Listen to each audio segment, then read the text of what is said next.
Bawal ang Dito sa NPA, pantay ang karapatan ng lahat.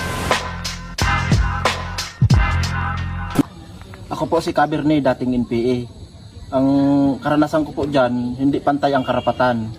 At may mga pinapaboran, lalo na yung mga nakadikit sa mga commander. Dito sa NPA, hindi naniniraan ng pananim. Ako si Kasamang Dato, dating NPA. Hindi kami naninira ng pananim, pero sa pilitan naming pinagkuha na ng buwis ang mga magsasaka.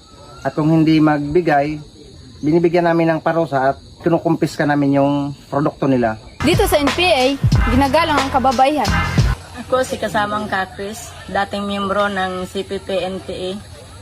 Tumagal ng halos pa 2 dekada sa NPA. Hindi totoo na ginagalang ang kababaihan o rinerespeto sa NPA, kundi karamihan sa kanila nakaranas ng sexual harassment sa mga commander, ang mga bagong full-time na kababaihan. Kaya hindi totoo na pantay ang karapatan ng kababaihan. Sa totoo, karanasan ko nang mag full-time ako, inalila ako ng commander.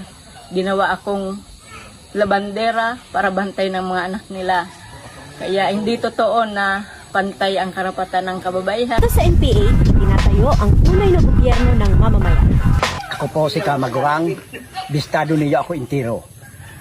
Sabi po, buwa o diri totoo yan tunay sasabi.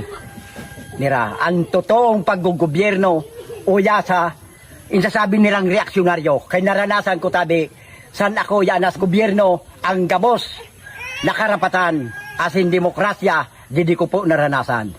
Kaya po, pasalamat ako, dito sa totoong gobyerno, nakamit may magparamilya ang gabos na katuninungan. Salamat po.